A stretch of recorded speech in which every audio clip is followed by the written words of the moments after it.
Okay. All right, we're going to get started now. So once again, my name is John Harris, Managing Director with Coral Gables Trust, and we're extremely pleased to have so many in attendance today and joining us for this webinar. So again, the webinar is Searching for Clarity, with these financial investment insight during the COVID pandemic. So very timely topic. And I want to say, how pleased we are to collaborate with Coral Gables magazine in co-hosting this webinar. And I want to thank in particular Gail Scott, who's publisher and executive vice president with the magazine, for working with us on this, and also to congratulate the magazine on their tremendous success and their second year anniversary. So thank you so much, Gail.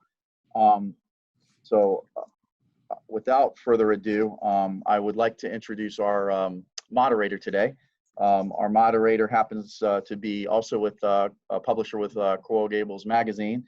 His name is Rich Roffman. He's a 30-year publishing veteran, and he co-hosts a nationally syndicated radio show, Made in America.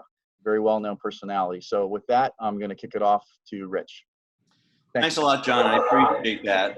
And good morning to everybody. Delighted that you're joining us today. I think we have a great program, a great presentation for you, and it's certainly timely, given the market conditions as recently as this morning, knowing that another 3.5 million Americans are unemployed. We're now at 30 million Americans unemployed, 9% of the population. So this really is a breathtaking moment. And it's an important time for all of us to really understand where we're going. So I want to thank everybody on the panel right now. We have a great panel for you today. Mason Williams is the Chief Investment Officer with Coral Gables Trust. Richard DeNapoli is the Chief Trust Officer at Coral Gables Trust. And Charles Sacher is a Trust and Estate Planning Attorney and a partner with Sacher, Martini, and Sacher right here in a local law firm. So we're delighted to have all of you here. I'm going to give Mason, let's start with Mason, then Richard, then Charles. Take a brief moment, no more than a minute, to introduce yourself to the audience, and then we'll take it from there. Mason, go ahead. Thank you, Richard. Good morning, everybody. Thank you for joining. It's very nice to see a lot of familiar faces, so thank you for being a part of this. Like Richard said, my name is Mason Williams. My title here is Chief Investment Officer for the firm. I've been with Coral Gables Trust for about 6 years and have been in the business for about 20 years, totally dedicated to the fiduciary wealth management side of the business. My primary role here is to invest, do the day-to-day responsibilities on the investment side for our clients that we have discretionary power over. And I also assist the Trust Investment Committee in bringing the ideas to the table for asset allocation, manager selection, economic forecasts, and things along those lines. And then also I assist the management team as well as the board of directors in the acquisition of new business for the firm. So thank you for everyone for being here today. Okay, Richard. Everybody, very happy to be here today. My name is Richard DeNapoli. I serve as the Chief Trust Officer and Fiduciary Counsel here at Coral Gables Trust Company for over 5 years now. South Florida native, licensed attorney and certified financial planner, and manage the team of administrators that we have here. A fine team. Also review all the estate planning documents and work together with the Trust Administrative Committee to determine whether discretionary distributions are appropriate and so forth. So a variety of things that I do. I'm very happy to be here and look forward to the conversation. Very good. Thank you. Charles, welcome. Thank you. I'm Charles Sacher. I'm a trust and estates attorney in Coral Gables. I work with Coral Gables Trust regularly. I've found that I'm a popular person during a pandemic because everyone now wants to sign their estate planning documents, but I'm happy to join the panel today. And I look forward to having a great seminar. Well, thank you very much. Okay, let's get into it. We are in a very unusual time. I mean, just a few months ago, we had the best employment numbers, the lowest unemployment numbers across the board.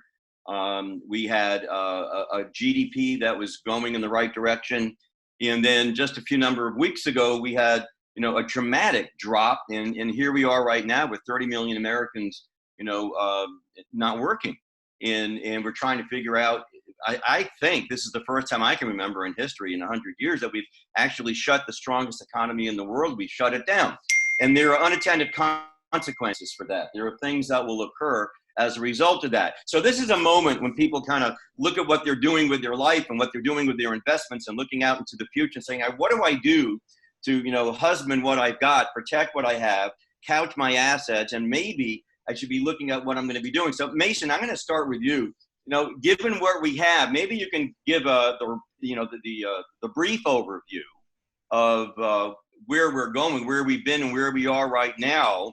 And then we're going to talk about some of the unintended consequences and how we adjust to that. Mason, all yours. Okay, thank you, everybody. Thank you, Richard. So it's been a remarkable 8 weeks, give or take. As Richard said, everything was smooth sailing through last year. Equity markets rallied to a new all-time high. Investors really didn't have to work very hard to achieve that. It was pretty much just stay put and stay invested and let the market do the rest. And then, January, we turned the tide to 2020, and January got off to a decent start. It was given the magnitude of the run last year, the momentum we had was sort of it was hard pressed to keep going at the same rate we were going, but nonetheless it finished fine. And then the virus news started coming out overseas, and then it started to spread, to Europe and then to us here in the United States. And then the market got wind of that, and then we were off and running to the downside starting really late February to early March, okay? And then the news spread of closings and travel being shut down. And March 11th, I think it was when the NBA canceled all their games. I think that was the defining moment that woke a lot of people up when, if you were watching ESPN on that evening, you saw literally 30,000 fans leave the stadiums of the NBA games that were being played that night. And that woke me up, certainly. So this is, this was for real. And then the equity markets, of course, got a hold of that, and everything turned south. And then March 23rd is when we hit our lows. If you're looking at the S&P, that's when we hit our lows. And then right around that time, the federal government came in with not a bazooka, but like a missile launcher. I mean, it far surpassed what they did in 2008 and 2009. They threw everything at it from the monetary side as well as the fiscal side. There's definitely going to be more to come.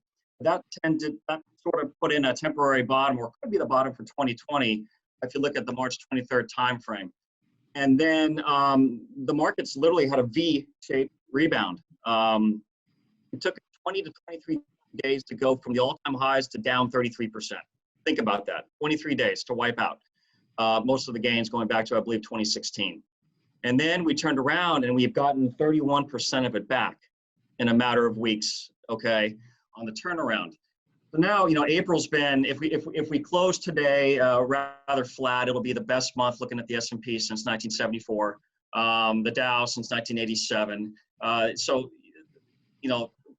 the typical bear market behavior is at hand. You have a spike down and you have a spike up. And now you ask yourself, okay, we're kind of in the middle of the road. Where do we go from here, right? So, there seems to be a little bit of a disconnect from looking at the market versus reality, right? I mean, the S&P is only down 9% year to date. And it's hard to think, is the world really 9% in trouble, right? So there seems to be a little, the market seems to be a little bit ahead of itself.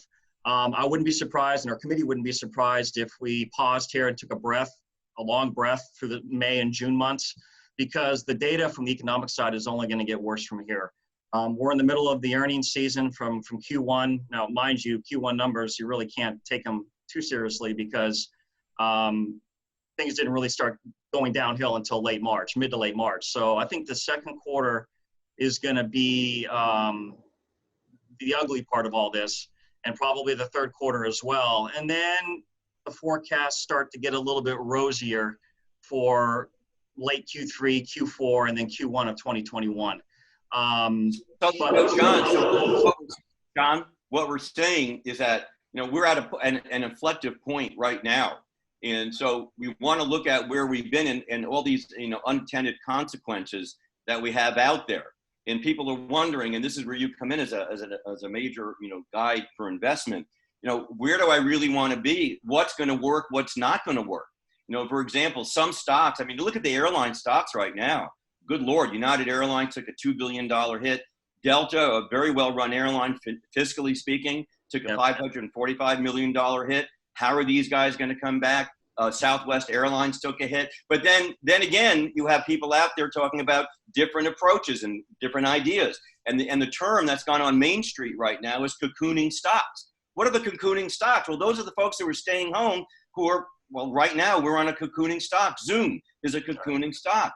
You know, the Netflix, Amazon, Hulu, Disney, all of these, maybe I'm asking you, do you think that people will start looking at the trends and say, well, wait a minute, maybe I've learned something out of this pandemic and the situation we're in. Maybe I've learned something that I've got to turn the glass a little bit and look from the other side, Mason. What do you think? Yeah, that's true. You know, the travel sector, whether at airlines, cruise lines, restaurants, that's obvious, right? If people aren't going to congregate in areas of tight quarters and you know, have dinner and lunch together with tables 2 feet apart, those sectors are still going to be under pressure. Same with airlines, getting on a plane with 200 people, sneezing and coughing around you. I mean, we took that for granted 3 months ago. Now it's, you know, it brings fear to us. So yeah, you do have to look forward and kind of see what's changed, what will potentially, you know, what areas of the market will snap back quicker than others. If you just, you know, if you kind of look at sectors and industries, it's an assumption that travel and leisure is going to be lagging, right? Until those cruise lines fill up their bookings and airlines reach, you know, their capacity before the days of the virus, then it would be safer to tread back into those areas. But you kind of have to ask what's going to work coming out of this, and you kind of have to look at what really doesn't need a virus to sustain itself. Okay, and that's usually right now. You can see what's led this rally is big cap tech, large cap growth technology has been the driver of this 31% rally from the bottom, and you know. That's, if you look, there's 5 names that control the S&P, literally. I mean, there's 5 names that are 20% of the market cap of the S&P. It's the Microsofts, it's the Apples, it's the Amazons. Those names will still probably make sense on a long-term portfolio going forward. So, but I think as an investor, you still have to, the rules still apply. Diversification is rule number 1. Have a global-based portfolio. Try not to time any one area more so, because look, if you're going back to 08, if you're overweight banks back then, you got hurt, you know, and if you're overweight travel, leisure, and consumer discretionary going into this downfall, you got hurt. So the diversification rules still apply. You have to be, you can't time any one sector perfectly, right? So here at Core Gables Trust, that's where we're huge advocates for it, is a global portfolio, spread the risk around.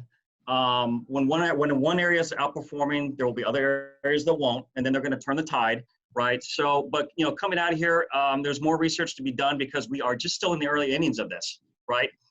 Right. I would take the, you know, the stocks like the Zooms of the world. I would look at them as your cue of what's really going on in the, I guess, the science world, in the medical world. Right. If a company like Zoom is trading down or comes off its high, then you kind of have to wonder what's going on around. Why is that going down? Does that mean the environment's getting better from a science side? Maybe we can get more comfortable going outside and embracing these slow openings that are starting to happen. So then I think we have to look at a broader picture as well. I mean, if we're looking at different, I mean, I can tell you one unintended consequence of this whole thing is Mike Lindell and My Pillow. For all of us that are cocooning at home, if I see one more ad for My Pillow and Mike Lindell, I got to either buy stock in his company or I got to turn off my television. So Richard DeNapoli, let me ask you a question. When people are looking out, you know, we've increased the debt in this country by over $4 trillion, and it's going to grow a little bit more. And at some point, you know, someone's going to say, well, we need a credit card for this. Someone's got to pay for this. So maybe in unison with the investment advisor, you know, someone's got to look at the tax implications and where you want to be to protect your family, protect your business, protect your investments going forward. So when you look at this, Richard, from a seriously fiduciary trust point of view, what are your thoughts on that? And how do we protect ourselves? And what do you see coming as a result of perhaps incredible tax liability?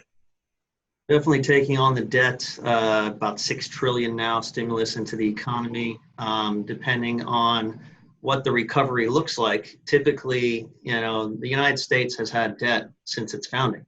Since 1776, there's been debt, the national deficit and so forth.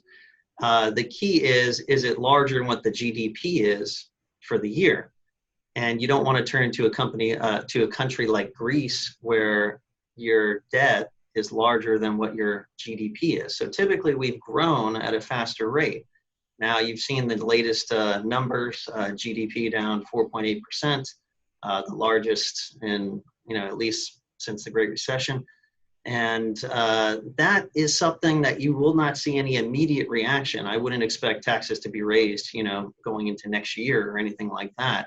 It's just, what does this do long term? We don't really know the answer to that yet. I'd say that if you have any advantages for reducing your taxes now, that's always a good idea. And I can get into some strategies that have occurred as a result of the recent coronavirus legislation. But looking long term, yes, if we add trillions and trillions of dollars to the national debt, then eventually that could impact economic growth going forward. We don't want to become like a country like Japan or a country like Greece, or like what European economies are going through, where there's just so much debt and so much servicing of benefits for the populations, and it just causes those kind of issues. But in the near term, I wouldn't see that happening. Okay. So, looking out, what else should we be looking at? I want to get back to Mason for a second. Then I want to get over to Charles, because we've certainly changed. Our behaviors have changed dramatically over the last few weeks. What we're doing right now is a very physical manifestation of that. But certainly, in terms of documents, and we're looking at documents, we live in a different world right now. DocuSign's been around for a while, and we've all used it. But certainly, if you've been involved in the SBA loan, and I know a lot of us have been involved in that, everything's electronic, and that's something I want Charles to address in a minute. But looking at investment and looking at your portfolio and looking at what you really want to be owning right now, and to protect and really hold back what you've got and not let it erode, should we be looking at other investments such as art? Should we be looking at real estate? Where do you see some of these brick and mortar things going versus, stocks and bonds? Mason. Yes.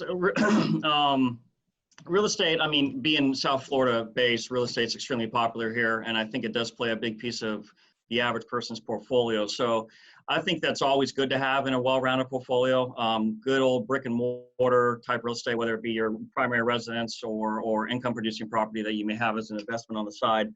The key is to have stuff that doesn't zig and zag one for one with the stock market, right? So real estate is certainly one of those things that, I think it's going to be a different, we are in a recession, it's obvious, but I think this recession isn't going to affect real estate too much. So the stock market's been affected more so, but real estate here in South Florida tends to be at least holding its ground so far. We've had a very, very strong inventory, and then it got limited. Right. And so that has really held up the price per square foot of what's happening in South Florida. So that you're right. I think real estate will hang in there and do well. Yeah, and then on the commodity side, sure. Metals, either in the form of the actual metal itself, owning that metal via, gold coins or gold bars or silver bars. There's easier ways to do that, so you don't have to carry the metal in a safe deposit box, for example. But as a portion of a portfolio, not a huge portion, but it is. If you have it in the portfolio already, it's a store value. It's good to hold long term. If you look at gold as an inflation hedge, the jury's out as far as has it really hedged against inflation over the last 20, 30 years. But as gold will behave differently in the short term versus what the market does do. Okay, and that's the key of a well-rounded portfolio, is get things in your portfolio that are going to offset each other in the most extreme of times. I agree. Let me ask the panel about this as well. Right now, the market jumped dramatically when we found out that Resvitibir was doing a fairly good job up in Chicago in their study. So the word pharmaceuticals, big pharma, seems to come to the forefront. And a lot of companies are looking for vaccines. A lot of companies are looking for treatment. So Rich and Mason, I'm going to go to Rich for a second. Do you see an interest, and there's a strong reason that we should be looking at big pharma, some of the pharmaceuticals that could be making a tremendous impact upon our way of life going forward? I mean, definitely, as far as the stock market goes, like Mason talked about earlier, there's some sectors that are going to perform better than others. As far as betting on a certain pharmaceutical company that's going to produce a vaccine, I mean, that does have a certain gambling element to it. You don't know whether it's going to be successful or not. As far as the industry, it's probably going to be more resilient companies like Pfizer, some of the larger caps. What we've seen is that, like Mason discussed earlier, the large market cap leaders, like if you take out the S&P and you take out Microsoft, you take out Amazon, you take out Google, and they're representing such a large portion of it, and they're carrying it as far as the whole number looks like from the beginning of the year. And we've seen that in other indexes. There's some leaders in this economy, and it's just like you mentioned earlier, the cocoon stocks seem to be leading the way. As far as pharma, it's going to depend on, like Gilead, you'll see the stock move on news, whether or not it could also move the other way when it doesn't show such good news. So that has more of a gambling element to it. We believe here in a more diversified approach and, making sure you have a well-rounded portfolio. Mason, on that?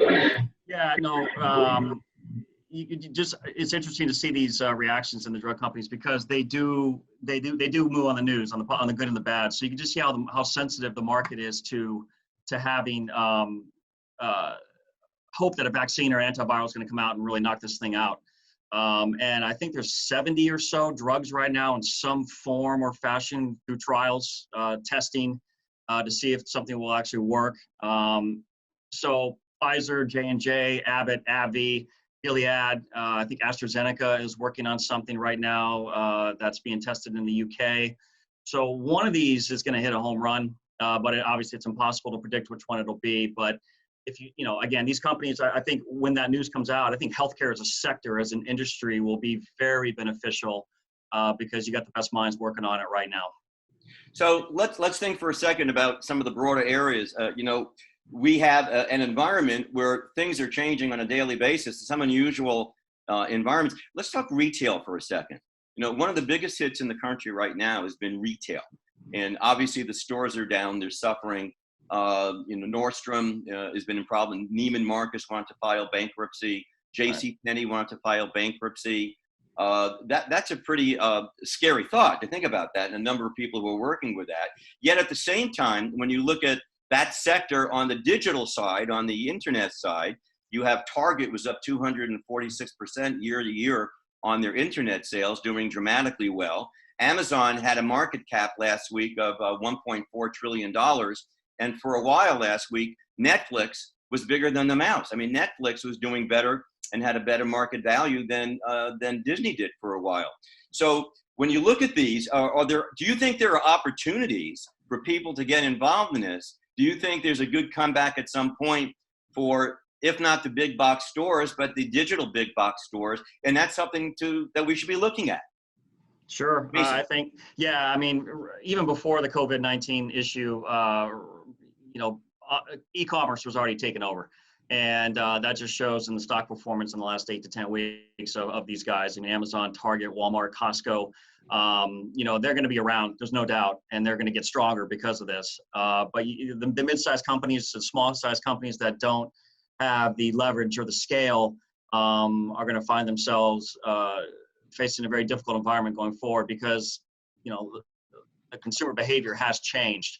It's much easier to order $200 worth of stuff from Target versus wondering if you need to go to the store and do it, at least right now, until we get over the fear of going out. So I think those trends are going to hold, and they've garnered a lot of attention from a market point of view right now. So I would tread carefully and maybe wait for a better entry point. But if you had a 5 to 10 year view, I would say those 5 are going to be paramount to this industry.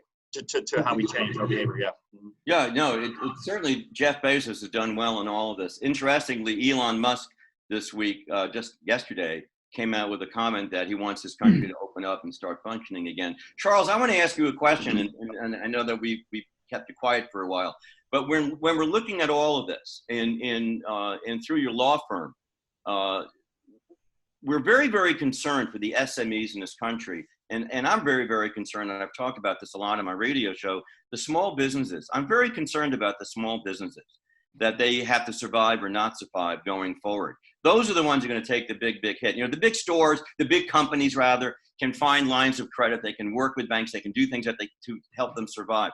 But when I look out and we see the spine of this country and job creation is really the SMEs and the small businesses. I mean, that's the concept of the American dream that everybody is embracing and trying to be part of.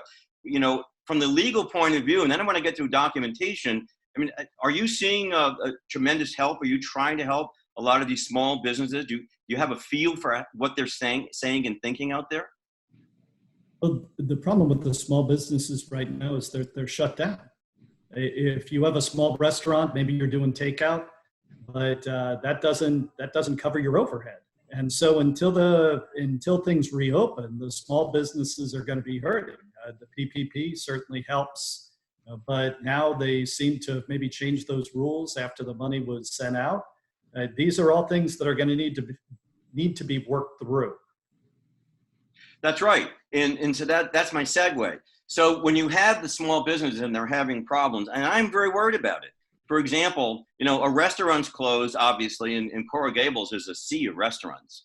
And they don't have food. Those who are not functioning on a large level, because they can't right now. They need to get food. They have to get that from the wholesaler. The wholesaler doesn't have the food because it hasn't been delivered from the farm and from the major deliveries for them.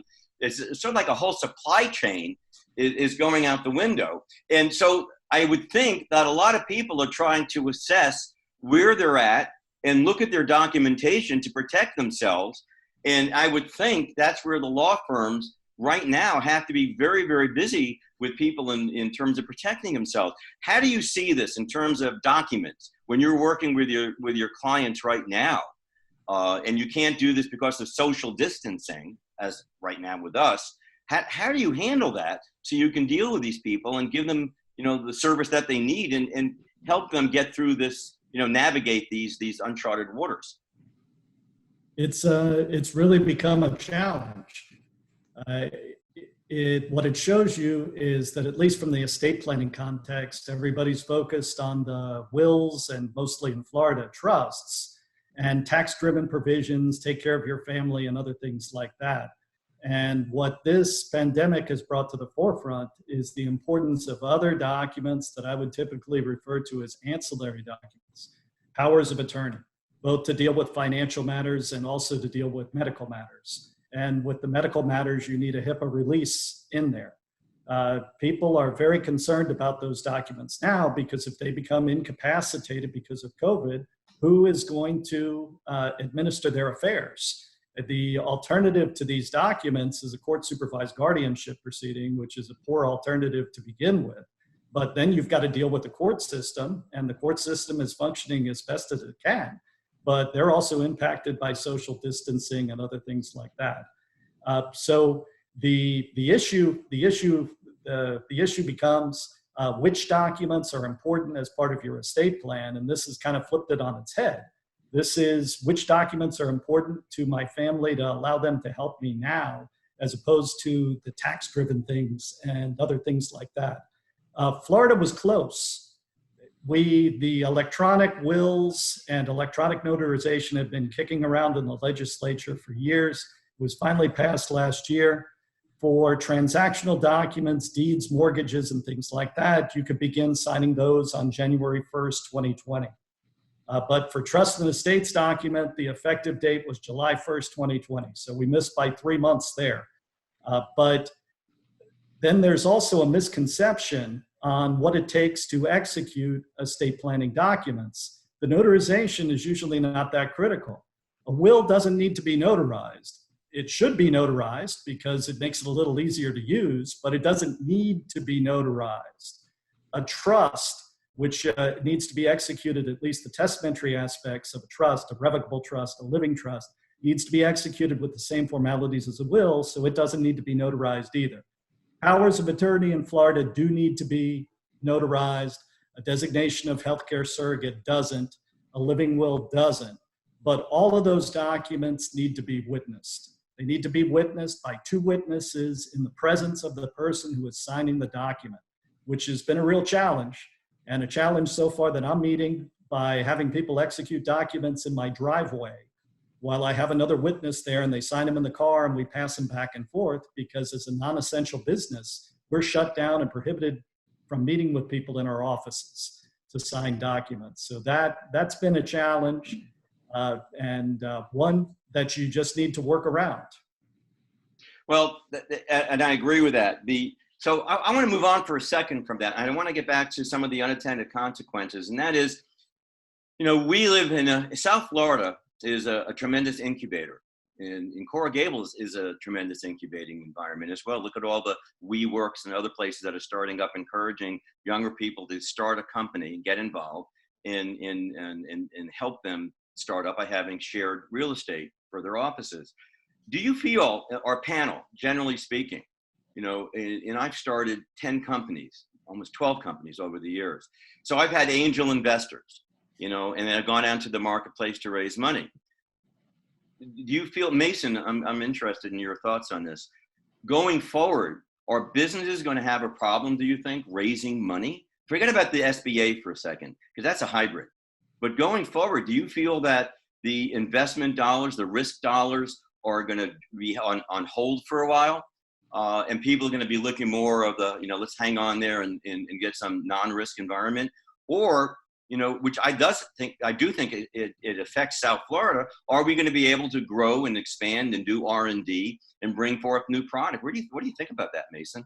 Yeah, I think in the short term it's going to be, or in the short to medium term, it's people are going to hold on to their purse strings a little tighter. I don't think, and then I think a vaccine and some kind of major move on the health side is going to,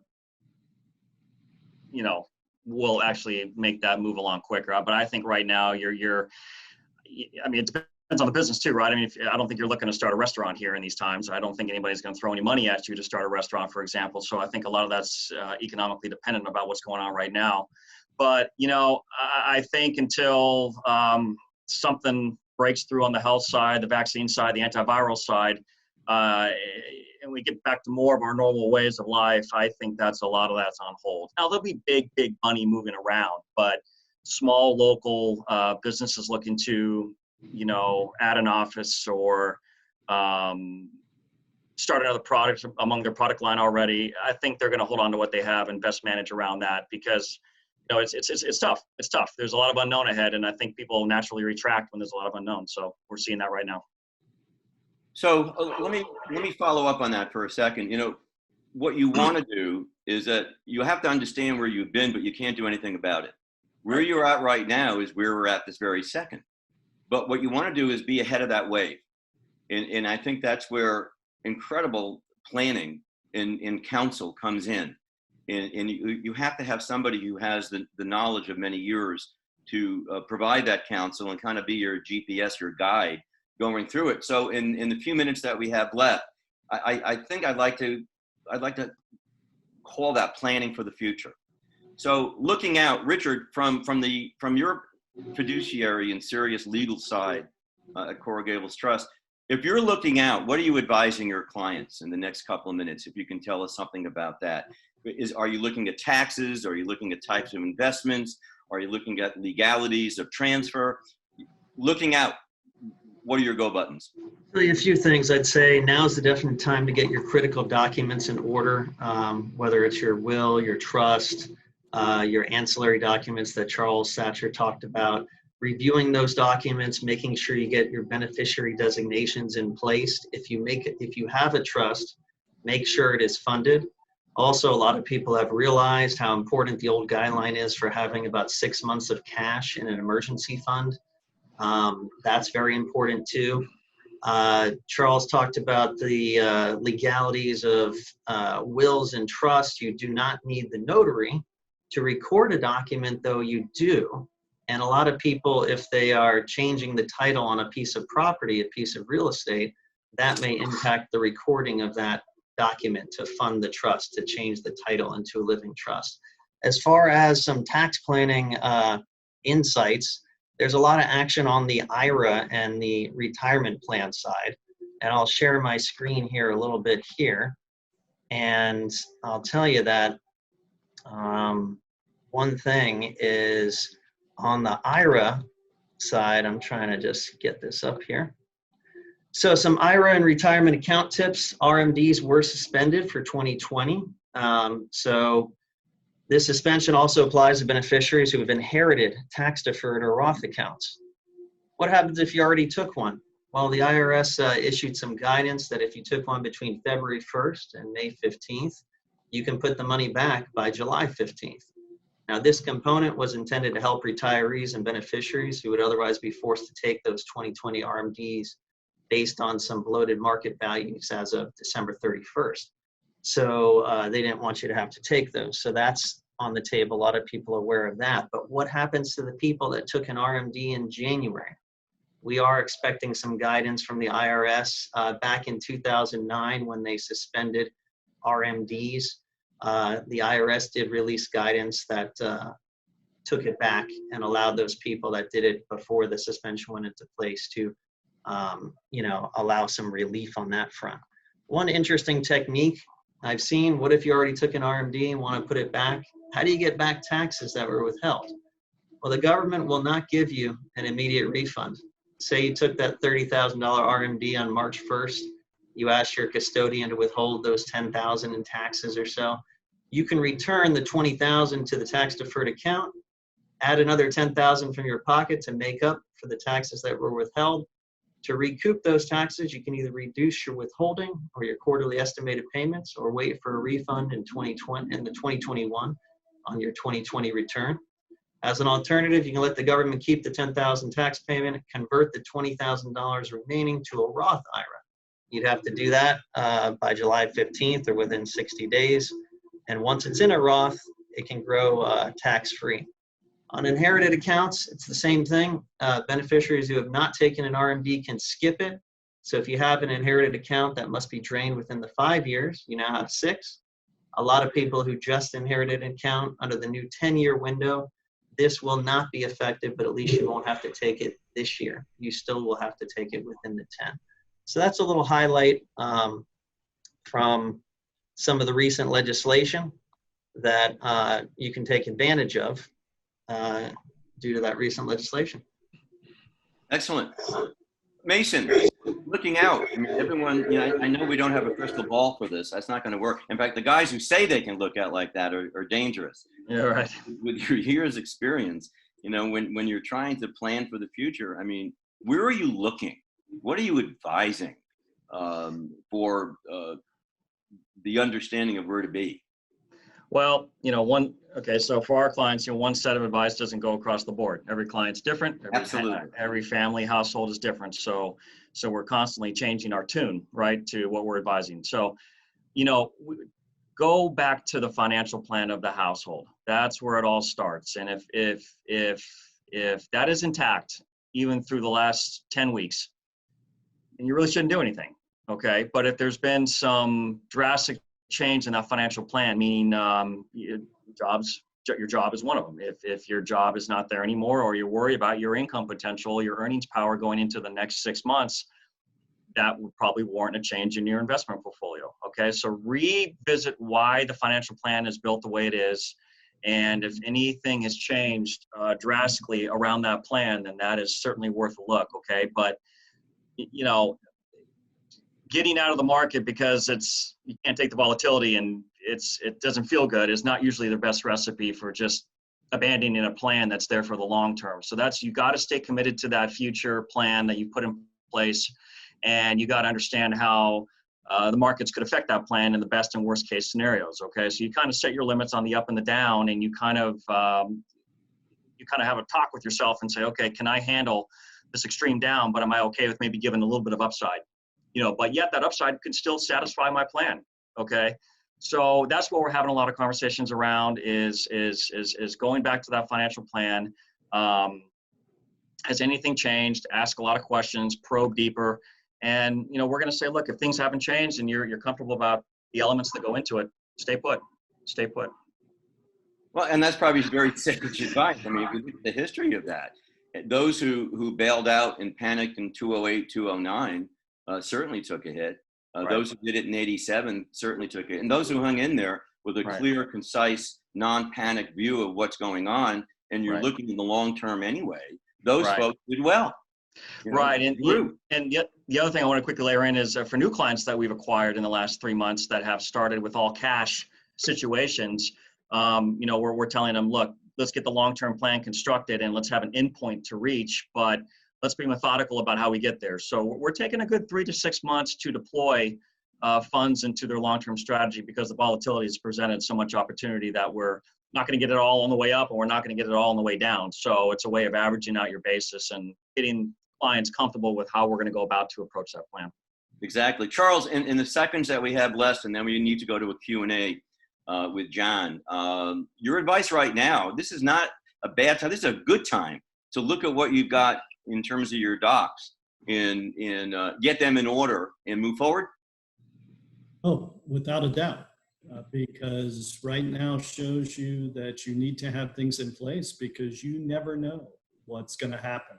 If, yes, there were rumors of the virus in China in January, but if everybody thought that we would be on a Zoom call with social distancing on April 30th because of it, I would take that bet. You just never know what's going to happen, and you need to have things in place in case things do happen. Exactly. I mean, who would think that people would get up at 6 o'clock in the morning to line up so they can buy Bounty and toilet paper as Publix? I mean, life has really been, I thought when I was a kid and I went to Moscow to visit my relatives in the 70s, we took toilet paper and blue jeans. Now look where we are. Okay, now, having said that, I want to thank everybody on the panel, Richard DeNapoli, Mason Williams, and of course, Charles Sacher, for their contribution. I want to thank you so much as the publisher of Coral Gables Magazine. We're delighted to have been part of this. And I'm going to return this now to John Harris, who's going to handle the Q&A. Thank you so much. Absolutely. All right. Thank you so much, Rich. Just an absolutely fantastic job moderating the panel. Truly appreciate that. Okay, so we're going to jump into some of the questions. I want to thank everyone for attending, and we've got some good questions here. So the first one is from was emailed to me actually from Andrew Cassis, and Mason, I think this is appropriate for you. The question is, with all the uncertainty in the markets and interest rates at an all-time low, why haven't the metals, gold and silver in particular, experienced a significant upswing? Why they haven't or have? Haven't. Haven't. Well, I think there's a lot more to come there. Gold is probably looking a little bit more reasonable longer term, but in the short term, it's going to react however it's going to react. It's a very emotional, gold and silver are the primary ones. It's in a very emotional area. Gold has worked for some periods in the past, and it hasn't worked for long stretches of time either. But you know, with all the money printing we're doing and adding to the deficits, you would think that it's primed for some significant rally from here. Remember, gold peaked in 2011 at 1,900 and change an ounce, I believe it was, if I have my timing correct. So, and here we are, 2020, and it hasn't revisited that. So, but looking forward, if 5 or 10 years, if gold is a part of an allocation already, I would think the move is going to happen longer term versus what's going on now, because there's so many moving parts with what's going on right now. So. On that. Oh, John, you're on mute there. John, Sorry. are you on? Hi, can everyone hear me? Yes. Okay, apologize for that. I was just asking if any other of the other panelists would like to layer in on that or move on to the next question. Say there's a remarkable uniformity in the way things went down across all sectors. It seemed like everybody was bailing out, going to cash, things like that. One note of caution, like something that was discussed earlier about certain sectors, especially retail, you have that concept of like the dead cat bounce. A lot of retail investors jump into things like the USO fund, which was the United States Oil Fund. And you saw some of the largest inflows when it was only trading at $2, $3 a share. And people lost dramatic amounts of money because they thought they were catching it at a low. And now it's done a reverse split. So you'll see it at a higher number, but just to be certain, it's a reverse split. That's why it's at that higher number. Great. Thank you, Richard. I've got another question, or a couple, from Tim Kalen. Richard, while we've got you, I think this question is appropriate for you. Should prices, or in terms of selling an investment real estate property, so it's a rental home, should prices be lower because of the economic problems or higher because of lower interest rates? Well, low interest rates have probably spurred a lot of the uptick in real estate over the years. You saw that with the crash back in, that began in '08. Right now, we're priced more reasonably as far as the, debt to income ratio when people qualify for mortgages and things like that. A lot of the banks are not lending as uncautiously as they did back in the day. So you haven't seen an uptick to an extreme amount in real estate. What I have seen for people that are doing Airbnbs, things like that, short-term rentals, they've been dramatically impacted by the coronavirus situation. And there may be some opportunity to purchase those type of properties. As far as selling, we have seen, especially in our dealings here at Coral Gables Trust, we actually handle probably the largest amount of real estate of any trust company in Southeast Florida. And what we've seen is a lot of buyers asking for extensions due to the coronavirus situation. It has been a little more difficult to sell. Sales are still occurring, but you have seen some hesitations. So volume is down on sales and purchases in South Florida. We haven't seen dramatic price reductions. That's going to depend largely on, what the economy looks like in the near term. If this unemployment situation resolves itself and we see a V-shaped recovery, I would expect real estate to stay pretty stable. If a recession occurs and it is a long-term situation, you can expect real estate to be impacted by that because there just won't be as many people being able to buy those type of properties. And the problem right now is you have no foreclosures allowed in the courts. So if you're a property owner and you've rented out to somebody, they might not be paying you and you might not be able to evict them. So a lot of the risk has been moved on to those property owners. So it is a kind of a difficult time for anybody that's a property owner renting out, but it's too early to say whether prices will be severely impacted. And, you're always going to have those buyers out there that throw out some lowball offers or that try to extend things or that try to say, oh, because of coronavirus, we're going to reduce our offer a lot. I'd say it's too soon to know. It depends on what the larger economy looks like, and that's going to propel whether pricing is going up or down.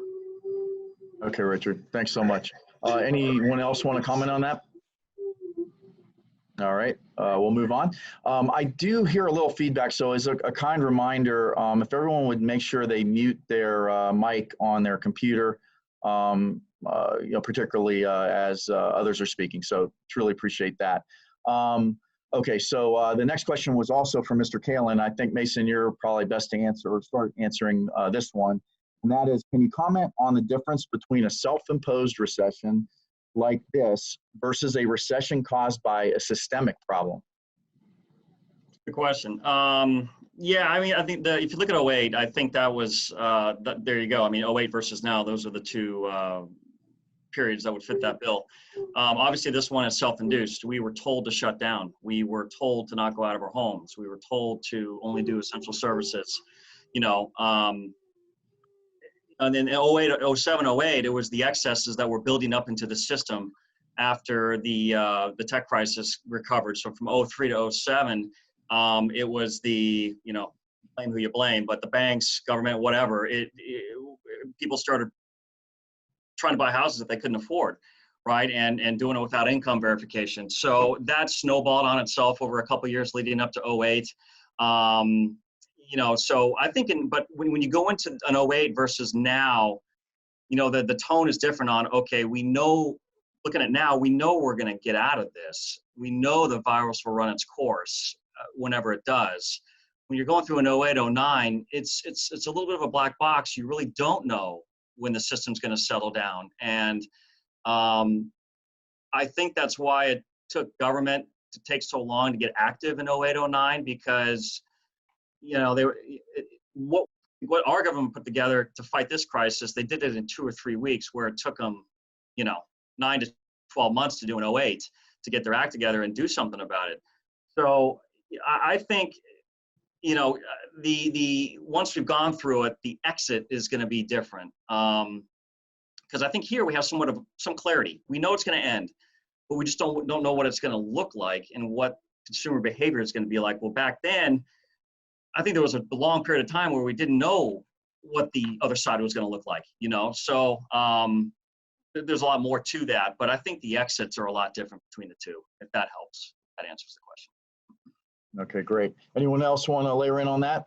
Yeah, I do for a second. Sure. What's interesting is that the point of view in this scenario, you're right, Mason, is so different from what it was. I mean, we are controlling, basically. We will control how we restart, how we flip that switch. And it really comes down to the protocols that are developed starting right now, because states are opening up starting tomorrow, and Florida is going to be opening up starting a little bit more next week. It is going to be decided by certain people to figure out how to layer in the return of the economy. You know, how do we get the systems working again?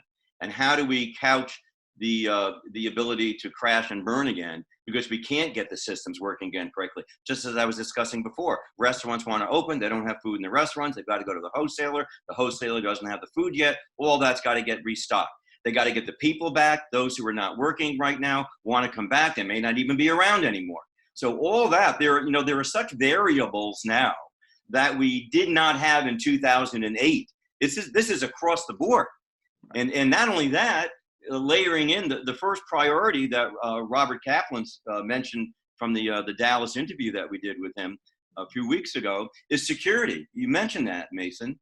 People have to feel secure, that they can go back to work, that they can go to a game, that they can go to a restaurant, they can go to a movie, they can go to a museum, they can get out and go to a beach. I mean, we have to reverse what we have engineered over the last few weeks. And that's sort of uncharted waters for us. You know what I mean? So you're right. This is something we created and we know how to do it. We know we can get back to it, but we just have to be smart in how we're going to do it. So It's going to be a very interesting few weeks to see how that happens. Absolutely. John? Yep, great. Okay, this one's more appropriate, I think, for Charles Sacher. So Charles, we got a question about, where are the thresholds on establishing documents or revisiting documents if you're under 40 and really don't have that much wealth, in light of this pandemic, should you be considering, looking at your estate documents and other documents? Oh, certainly, because first of all, who makes that decision for you if you do get sick? You need a power of attorney.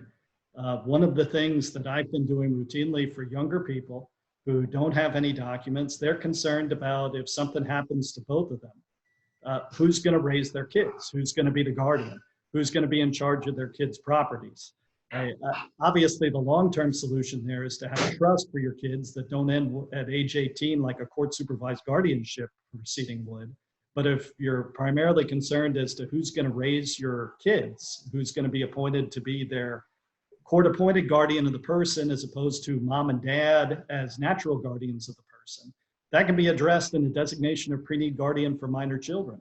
I've been sending those out. They should be filed with the court, but they don't really need to be.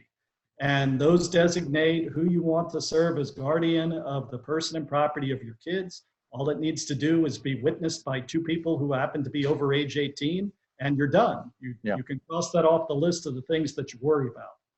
Yeah, certainly very important. All right, well, we're going to wind this up soon. We've got 3 more questions and then we'll wrap, okay? So appreciate everyone providing these questions. So the next one is from Charlie Umberger. How likely will there be a retest of the 323 lows, and what might be a good entry point? So Mason, you want to kick that off? Oh, you're on mute, Mason.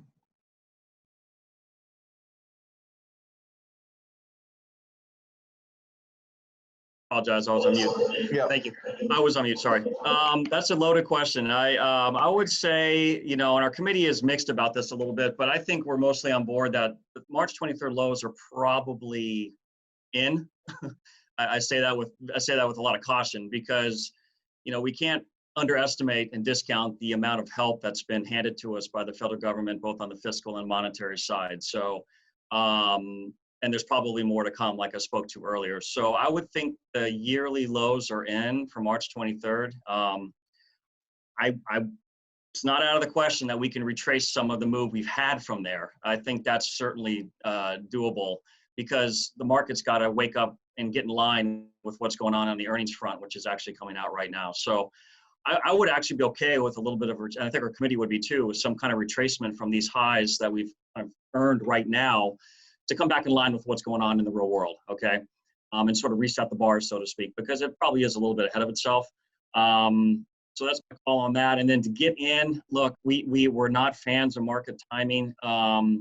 Again, if a financial plan is constructed for 10 plus years and, there's job security, income security, plenty of assets, low debt, a budget that's within control of the household. What they say is the best time to get in is now. Okay. But it's how you do it. That I think would make the difference of getting you comfortable with it. So I think, like I said before, if it's an all cash funding beginning start, go in slowly, pick a window of 3 to 6 months. We believe there's going to be plenty of down days that are going to happen just because the volatility is going to be around. Those are the best days to deploy a tranche of your portfolio into a strategy. But if you have a multi-year horizon, there's really no worry about whether it happens now or happens in 6 months because you're looking long term. All right, Mason, thanks. All right, 2 more and then we'll wrap quickly. And I think maybe Richard will start with you on this one. Good question from Armando Perez. Recently he heard that Senator Klobuchar said something about tax cuts having to be revisited in light of large deficits. So do you see in 2021 or 2022 that a tax cut would be likely, or tax rollback would be likely? Tax rollbacks. I'd say that depends on who wins in November. So basically, if you look historically since about the year 2000, unless one party has controlled all 3 branches, the executive, all 3, the Congress, the Senate, and the presidency. That is the only time you've seen legislation pass, whether it goes back to the Bush tax cuts from 2003, whether it goes to some tax increases from after President Obama won in 2008 to 2010. That's when you saw Obamacare get put into place. And it was only when the party had all 3 branches. So right now, it depends on what happens in November. I would assume that if the status quo maintains itself, if President Trump were to get reelected, I doubt that anything would change because you have the Senate held by the Republicans, the House held by the Democrats, and nothing will get done. I would expect going into that, the Fed will continue to prop up and help support the economy, much like what you heard Mason talk about earlier. They did more in a couple of weeks than what was done in 9 or 10 months back in 2008. So as far as 2021, 2022, it really would depend on what the political landscape looks like after November. You're still on mute, John. Apologize for that. Okay, so our last question of the day comes from John Spillane.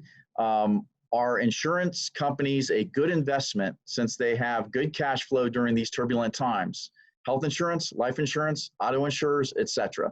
So Mason, you want to kick us off?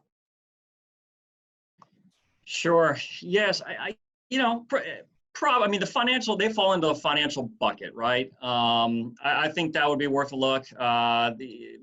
But again, diversify those names around the broader spectrum of financials. I would do some of the big money center banks as well around that just to complement it. But yeah, I think that would be one of the stabler positions in that sector, in that complex for sure. Barring any major hurricane we have or any kind of major catastrophe around the country that would warrant major payouts. I mean, if we don't have those kinds of issues that would warrant cash outflows on claims payments, I think that would be definitely a good side to look at for next year to 18 months. Great. Anyone want to layer on that point? Okay, I think that's everything. I want to thank everyone for attending our webinar. I want to particularly thank Coral Gables Magazine, Gail Scott, for the collaboration. I want to truly thank Richard Roffman for just a fantastic job, moderating. I want to thank the panelists, Charles Sacher, top attorney, obviously here in Coral Gables, and my coworkers, Mason and Richard. Just a fantastic job. Again, appreciate everyone's attendance. I hope everyone did enjoy the panel discussion, and hope you were able to get your questions in. If for whatever reason we didn't answer a question, or you have any additional questions, or you think about what was discussed today and something hits you and you just would love to have us respond, we're more than willing to do that. I'll be happy to receive those questions directly.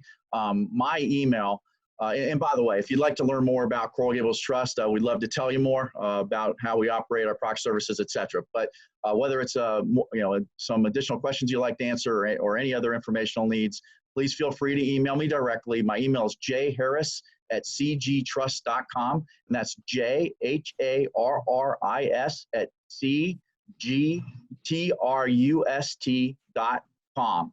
And then I also will give you my direct line, and that is 305-443-2544. Again, 305-443-2544. If you'd like to reach out directly by phone, please feel free to do that as well.